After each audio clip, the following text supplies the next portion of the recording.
Hi, good morning, very good morning on a Sunday morning that we are taking up this Nifty and Bank Nifty weekly analysis. Let us analyze, let us forecast and see what market might do coming week.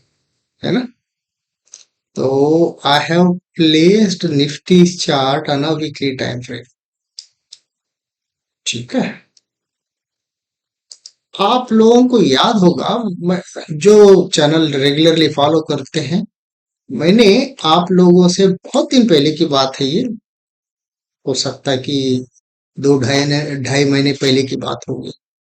मैंने आपको analysis बता रहा था कि देखो ये जो Covid के टाइम पे 2020, ठीक है, उस टाइम पर जो 200 डे मूविंग एवरेज को इसने टच किया है on a weekly time frame, ठीक है, अभी तक जो है ये 100 से ही सपोर्ट लेते ऊपर गया हुआ है, न कभी 200 को टच किया है। लेकिन मैंने उस वीडियो में ये भी बोला था कि इसको टच करना ही पड़ेगा, कब करेगा वी डोंट नो, राइट? लेकिन there is no other go. It has been 2026 and at COVID market was around what, let's say 7,500 तक तो नीचे, 6,500 तक तो नीचे गिरा ही था। 7,000 समझ लीजिए, 7,500 पे अगर आप समझ लेंगे, 7,500 से आपको 26,000 तक जो है मार्केट दौड़ा हुआ है, बिना 200 ईएमए को टेस्ट किए बिना, राइट? क्योंकि on a weekly time frame बहुत ही बड़ी टाइम फ्रेम है, ऑब्वियसली 200 एवरेज को तो बार बार तो टच करने आएगा ही नहीं। 100 को जब भी थोड़ा इश्यूज है 100 तक आ जाएगा, 100 तक जो है सपोर्ट लेके ऊपर जाता है। लेकिन it is quite high time because this has been in this transition, it has taken about 6 years. In these 6 years, this is when it touched 200 EMA, and now we will have to see whether it would touch 200 day EMA on a weekly time frame, and 200 day EMA का level आ रहा है करीबन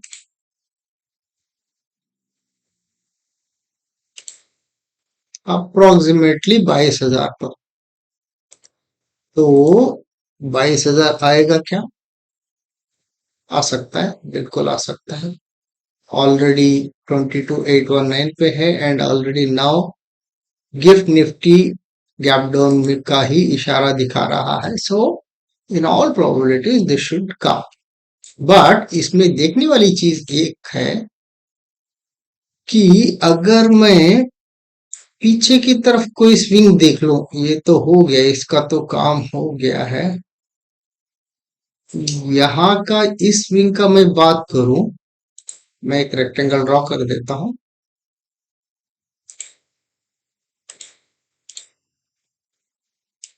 observe करने वाली चीज ये है, जो प्राइस एक्शन ट्रेडर्स है, जो एसएमसी ट्रेडर्स है, उन लोगों को पता होता है कि जब भी कोई जोन जाते समय ही मिटिगेट हो जाता है, ओके, दोबारा वो एक बार जो है टर्टल सूप करेगा, ओके, जो ऑलरेडी टर्टल सूप किया हुआ है। एंड देखने वाली बात यह है कि यहाँ पर जब आया था करीबन 2025 में आया था, ये 2025 का कौन सा महीना है? ये है अप्रैल 2025, ओके। वहां पर भी ये इसी पर्टिकुलर जोन के टॉप से ही सपोर्ट लेके गया हुआ है, विच मीन्स दैट ये क्या दर्शाता है अपने को? ये जो जोन हमने मार्क किया हुआ है, इसमें कोई भी लिक्विडिटी अभी उसके पास है ही नहीं, नील लिक्विडिटी।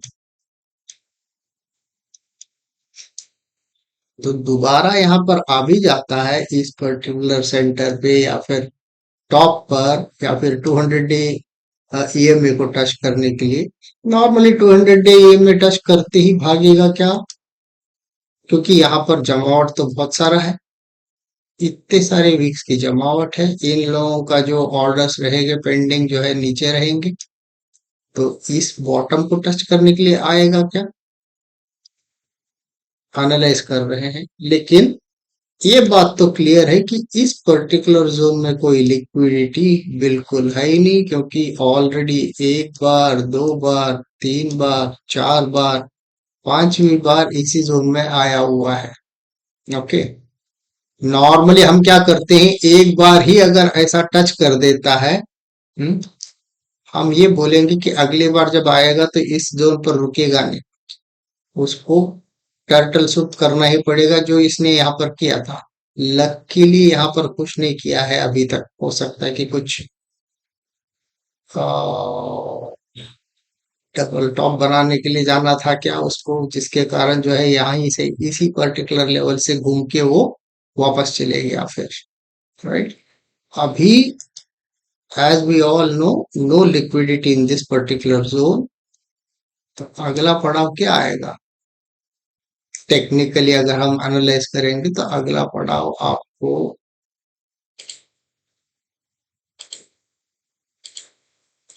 यहीं पर आएगा। ये कब आएगा, we don't know, but technically this is what it says, chart ये बोल रहा है, मैं नहीं बोल रहा हूँ, चार्ट बोल रहा है।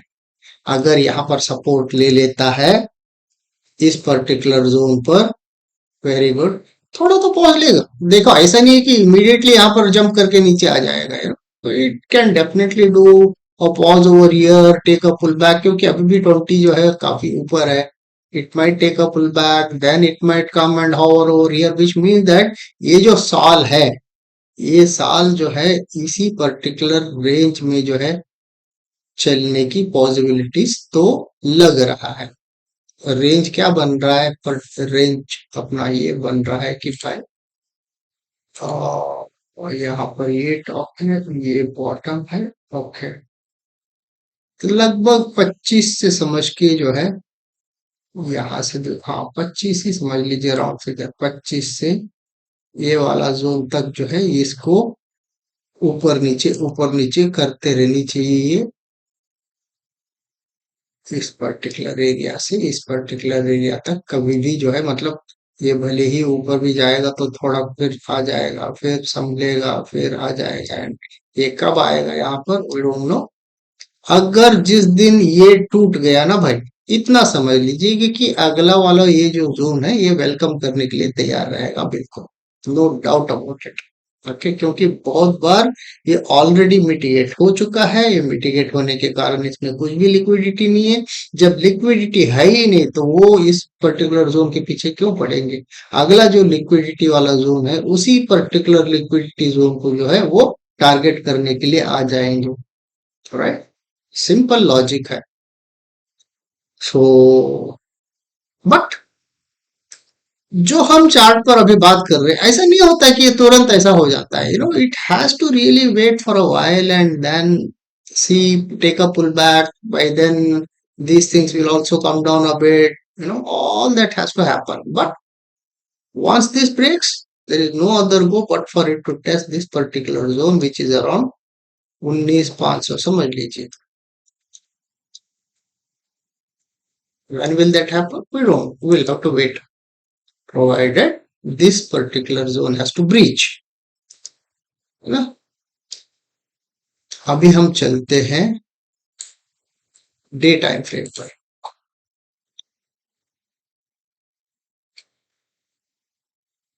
डे टाइम फ्रेम पर अगर हम देखेंगे, आपको याद होगा हमेशा मैं बोलता हूं, जब भी ऐसा कोई स्ट्रक्चर बनाता है, खंबा बनाता है बिना कोई स्ट्रक्चर के, वो भी डे टाइम फ्रेम पर बना हुआ है, बिना वैलिड स्ट्रक्चर अगर कोई खंबा खड़ा कर देता है तो it has no relevance absolutely. आपने जब भी इंट्राडे में देखा होगा, पिछले दिन अगर कोई बड़ा सा खंबा बना देता है बिना कोई स्ट्रक्चर के, वो अगले दिन या फिर 2 दिन के बाद टूट के उसी बॉटम पर आता ही है।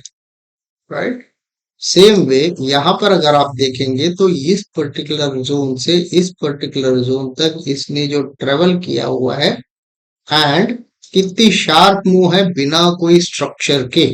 स्ट्रक्चर क्या होता है? देखो, higher highs higher lows, higher highs higher lows, higher highs higher lows, higher highs higher lows, ये स्ट्रक्चर होता है। बिना कोई स्ट्रक्चर क्रिएट किए ऐसा अगर जाता है, in all probability the bottom is going to be retested. When will that get retested? Retested under such circumstances, जहां पर कोई ना कोई उसको बहाना चाहिए ताकि इस पर्टिकुलर स्ट्रक्चर को मिटिगेट करने के लिए फिर वापस आ जाएगा। एक देखने वाली चीज ये है डे टाइम फ्रेम पर, भाई 26 फरवरी के बाद ये जो 20 मूविंग एवरेज है, ये 20 मूविंग एवरेज अभी तक देखो टेस्ट नहीं हुआ है। Very very surprising, right? बेर मिनिमम 20 का मूविंग एवरेज भी जो है मार्केट के अंदर इतनी भी ताकत नहीं है कि on a daily time time frame 20 की मूविंग एवरेज तक जो है वो एवरेजिंग के लिए जा नहीं पा रहा है। 50 का तो छोड़ दो, 100 का तो छोड़ दो, 200 का तो छोड़ दो, एटलीस्ट बेयर मिनिमम 20 का जो है। सो हालत कितनी गंभीर है आप देख सकते हैं। अगर आप, मैं आपको ये ओमान वाला पिछली बार भी दिखाया था, पिछली हफ्ते जब हमने बात की थी, तो ओमान वाला जो है 173 पे गया हुआ था, ठीक है, इसका टॉप। अभी इस हफ्ता जो क्लोज हो गया है ऑलमोस्ट 109 पर, काफी कुछ मतलब घटा है, which is a very good sign for Indians at least. कहाँ से ये जा रहा था, मतलब ऑलमोस्ट ये जा रहा था 60 के करीबन से, 60 से जो है ये अभी गया हुआ है 110 समझ लीजिए, मोटा मोटी। कहाँ? 173, 3 टाइम्स हो गया था यहाँ पर, 3x था, अभी 2x पर बैठा हुआ है। क्या होगा एक क्राइसिस? देखिए, जब भी क्रूड डबल होता है ना, 2x होता है। तो इंडिया का तो 85% जो है इंडिया इंपोर्ट ही करता है एनर्जी, इसका एनर्जी, क्रूड एनर्जी जो है इंपोर्ट ही होता है गल्फ से मेजॉरिटी, राइट? जिसमें अपना ओमान है, कतार है, दुबई है, मस्कत है, एंड अपना ईरान है। इन सारे कंट्री से तो अपन इंपोर्ट ही करते हैं, राइट? आप सोच के देखिएगा, जब 60 का अगर 110 हो जाता है, पेट्रोल अगर 100 पर चल रहा है, तो कितना होना चाहिए अपने को? कितने दिन गवर्नमेंट जो है संभल के रह सकता है कि भाई 100 का मैं 100 पे ही दे दूंगा आपको? वो क्या अपनी जेब से थोड़ी देगा। 600 60 से अगर 110 पे ही बैठा रहेगा फॉर एग्जांपल, ये 100 का कम से कम 160, 150, 170 तो जाएगा ही। ये अगर ऐसा जाएगा तो सारा अपना एयर फेयर्स क्या होगा, ट्रेन की टिकट क्या होगी, बसेस क्या होंगे, टैक्सीज का भाड़ा क्या रहेगा, अभी आपका ओला, उबर, रैपिडो, ऑल दीज थिंग्स क्या हो जाएगा। फिर ट्रक्स का ट्रांसपोर्टेशन कॉस्ट बढ़ जाएगा, शिपिंग कॉस्ट बढ़ जाएगी। Can you imagine the cascading effect that this can pose upon any country's economy, especially on countries like India, where in which 85% is its volume is being imported. मुश्किल है। इसीलिए देखिए, अभी जो है कोई भी न्यूज ग्राउंड रियलिटी के बारे में अपने को नहीं बता रहा है।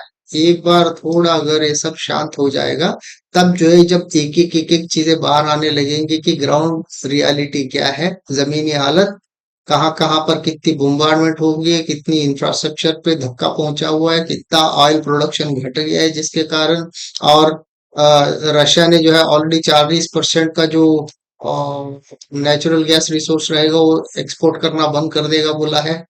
एंड वैसे ही जो है गल्फ से जो है, because of the bombardment, because of the infrastructural facilities that are being hit by bombs, कितना प्रोडक्शन कम हो जाएगा, प्रोडक्शन कम होने की वजह से एक्सपोर्ट कितना घट जाएगा, राइट? एक्सपोर्ट घटने की वजह से क्या होगा, आपका प्राइस बढ़ जाएगा, प्राइस बढ़ने से क्या होगा, it will have it's cascading effect and put any country into recession. So we are literally going through a very very tough time ये जो अभी दौर चल रहा है बहुत ही टफ वाला है। पता नहीं इससे राहत कब मिलेगा, कब हम ऊपर आ पाएंगे, या फिर we don't know what nature would like to teach us. Anyhow, so this is what that we can look at Nifty, and shorter time frame पर बात करना ठीक नहीं रहेगा क्योंकि there is no point. 75 minutes पर भी अगर हम देखेंगे तो पता नहीं कल के दिन गैप अप, ही कल के दिन कितना गैप अप खुल रहा है, गैप डाउन खुल रहा है, सॉरी नॉट गैप अप। ये 816 जो दिखा रहा है ना, ये गलत है,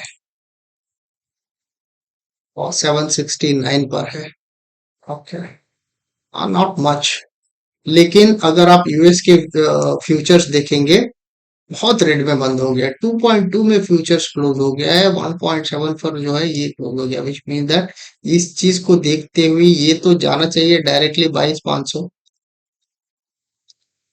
या 800 पे जो खड़ा हुआ है। हो सकता है कि मंडे मॉर्निंग जो है ये डायरेक्टली जो है 22,500 भी, 22,500 ऑलरेडी एक बार टेस्टेड है भाई, देख लो यहाँ पर।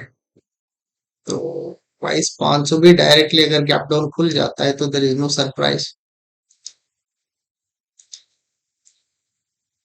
तो ये है गिफ्ट निफ्टी का, and so will have to see 22, sorry 22,500, 21,500 तो इधर है, ये क्या 75, 22,500 यहाँ पर बैठा हुआ है इसका बॉटम। तो we will have to wait and see what market would do. Intraday basis पे बात करना ठीक नहीं है कुछ भी अभी, इसीलिए मैं आपको लार्जर पिक्चर दिखा रहा हूँ। बैंक निफ्टी पर चलते हैं, on a larger time frame analysis करते हैं क्या हो रहा है।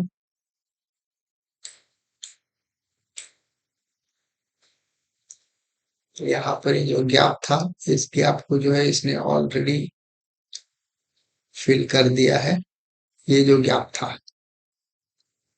इसका तो हम बात ही कर रहे थे, ऑलरेडी मिटिगेट होकर टूट चुका हुआ है। अगला ये जो लेवल है, यही वाला लेवल है जो मिटिगेट होने के लिए बाकी है, और उसी जगह पर जो है आपका 200 EMA भी है, एंड ये रहेगा आपका 48,000 का लेवल।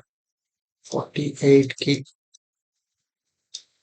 कब आएगा, कैसे आएगा, we don't know, but if the situation continues like this, in all probability, because इसने भी जो है 200 डे मूविंग एवरेज को बहुत दिनों से टेस्ट नहीं किया हुआ है। I am sure after Covid this is the first instance. Yes, after Covid इसने कभी भी टेस्ट नहीं किया है। हो सकता है कि ये इस बार जो है इसको टच करने के लिए आ जाएगा।